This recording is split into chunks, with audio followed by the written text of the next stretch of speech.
दोस्तों, अगर आप भी चाहते हैं कि भारतीय टीम पाकिस्तान में चैंपियंस ट्रॉफी खेलने के लिए ना जाए तो वीडियो को लाइक जरूर कीजिएगा। दोस्तों, 18 साल के बाद भारतीय टीम जाएगी पाकिस्तान। आखिरकार बीसीसीआई ने मानी हार। आईसीसी की मीटिंग में हुआ बड़ा फैसला। जी हां दोस्तों, बिल्कुल सही सुना आपने। आईसीसी की वार्षिक मीटिंग का आयोजन श्रीलंका में हुआ, जिसमें भारतीय टीम को मुंह की खानी पड़ी है।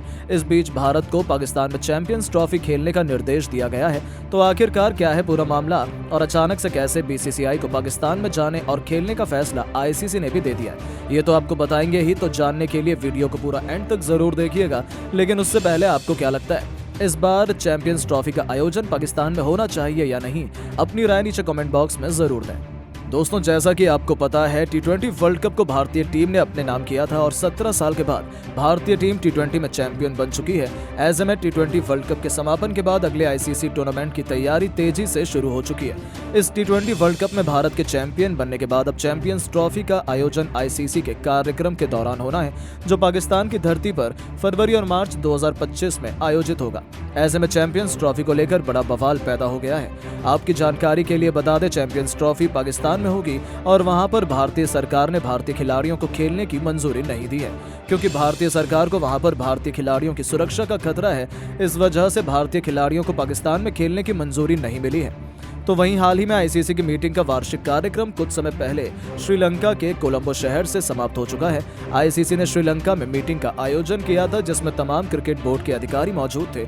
इस बीच आईसीसी ने कई बड़े मुद्दों पर बातचीत की, जहां आईसीसी के आधिकारिक अनाउंसमेंट के तौर पर पता चला है कि आईसीसी ने सबसे पहले टी20 वर्ल्ड कप 2024 में हुए अमेरिका के नुकसान के बारे में तो गंभीर चर्चा की, साथ में एक कमेटी गठित करते हुए जांच के भी आदेश दिए हैं। तो इतना ही नहीं, आईसीसी ने आने वाले टी20 वर्ल्ड कप की तैयारी के बारे में विस्तार से चर्चा की है। साथ में उन्होंने 2027 के वनडे वर्ल्ड कप और 2028 में होने वाले ओलंपिक में क्रिकेट की भागीदारी को लेकर गंभीरता से चर्चा की है। लेकिन इस समय सबसे बड़ी खबर जो पाकिस्तान में चैंपियंस ट्रॉफी को लेकर आने वाली थी, उस खबर पर विराम लग चुका है। दरअसल सूत्रों के हवाले से मेरी जानकारी के अनुसार पता चला है कि पाकिस्तान में होने वाली चैंपियंस ट्रॉफी को लेकर तमाम क्रिकेट बोर्ड एक दूसरे के खिलाफ होते हुए दिखाई दिए और अपनी प्रतिक्रिया दी।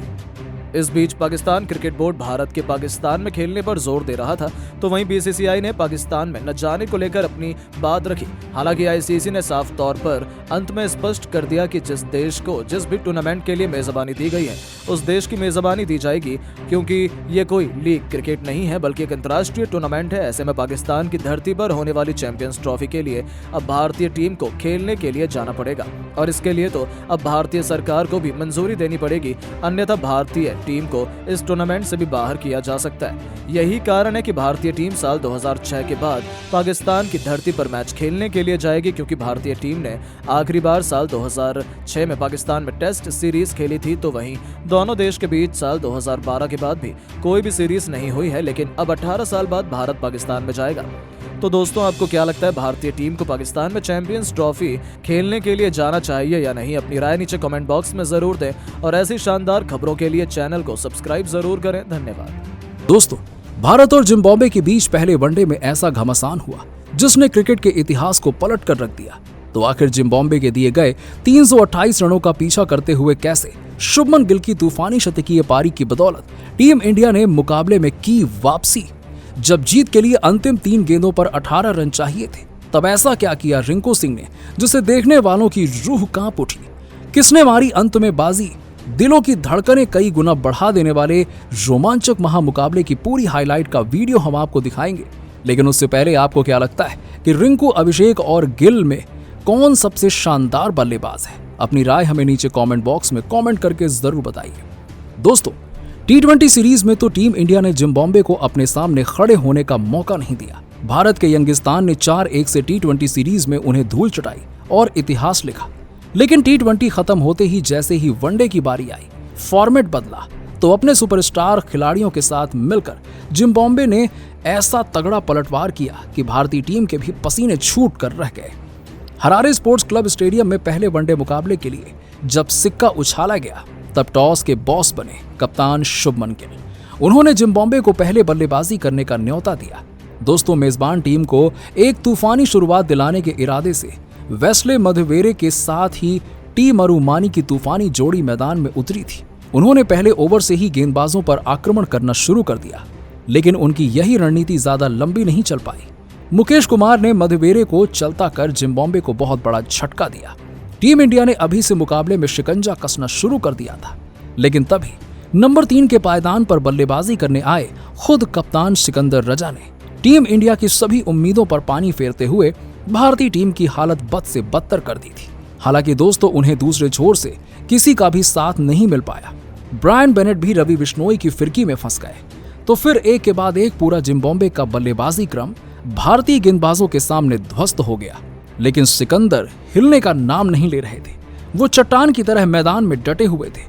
केवल 48 गेंदों पर अर्धशतक पूरा करने वाले इस खिलाड़ी ने 72 गेंदों पर वो करिश्मा कर दिखाया जिसने भारत की जीत की उम्मीदों को एक बार फिर से धुंधला कर दिया।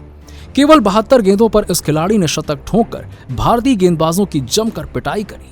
अंत तक नाबाद रहते हुए उन्होंने केवल 99 गेंदों पर 155 रनों की आतिशी पारी खेली, जिसमें उन्होंने 9 खतरनाक छक्के तो वहीं 8 चौके भी लगाए।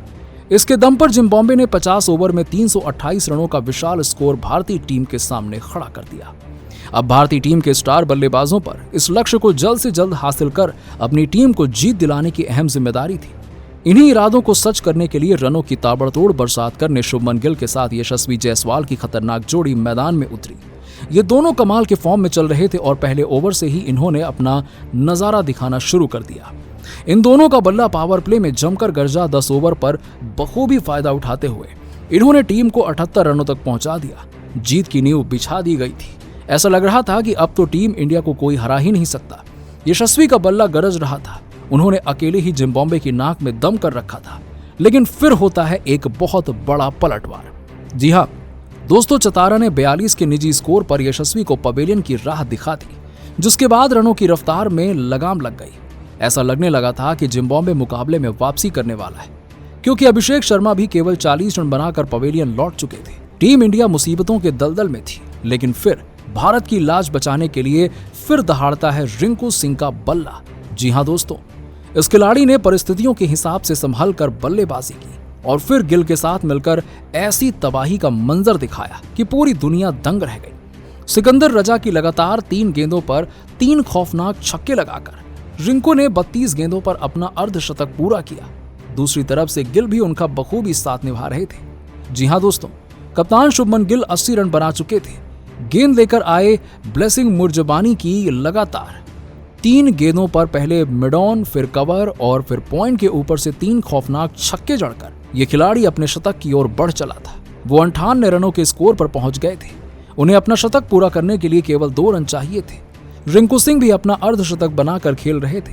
इन दोनों के बीच पलक झपकते ही 155 रनों से भी अधिक की मैच विनिंग पार्टनरशिप हो चुकी थी और मुकाबले में टीम इंडिया वापसी कर चुकी थी। टीम इंडिया का आंकड़ा पहले 200 फिर 300 रनों के पार पहुंच चुका था। इन दोनों खिलाड़ियों ने तो जिम्बाब्वे की नाक में दम कर दिया। जिम्बाब्वे ने उन्हें आउट करने के लिए हर रणनीति अपना ली, लेकिन चौके छक्कों की झड़ी लगाते हुए उन्होंने जिम्बाब्वे को बेदर्दी से धोया और सिर्फ धोया और उनके जीत के अरमानों पर पानी फेर दिया।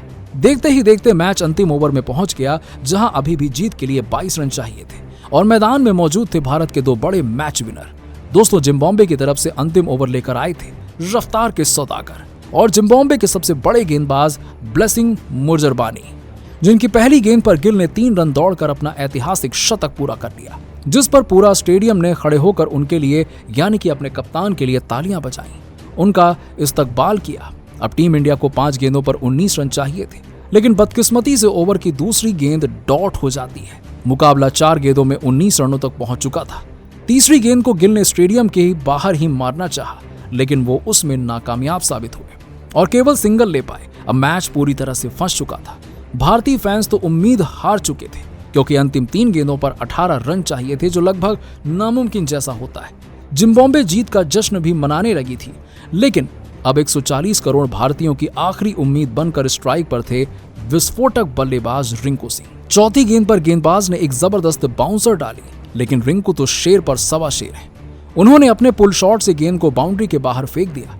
उनके इस तूफानी छक्के की बदौलत मुकाबला अंतिम 2 गेंदों में चला गया।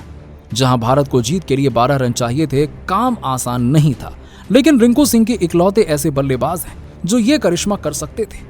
जिम्बाब्वे के कप्तान ने गेंदबाज से बातचीत की, नई प्लानिंग गढ़ी, जिसके चलते मुर्जबानी ने ओवर की 5वीं गेंद रिंकू सिंह से बहुत दूर फेंकी, लेकिन रिंकू सिंह ने अपने अतरंगी रिवर्स स्वीप से इस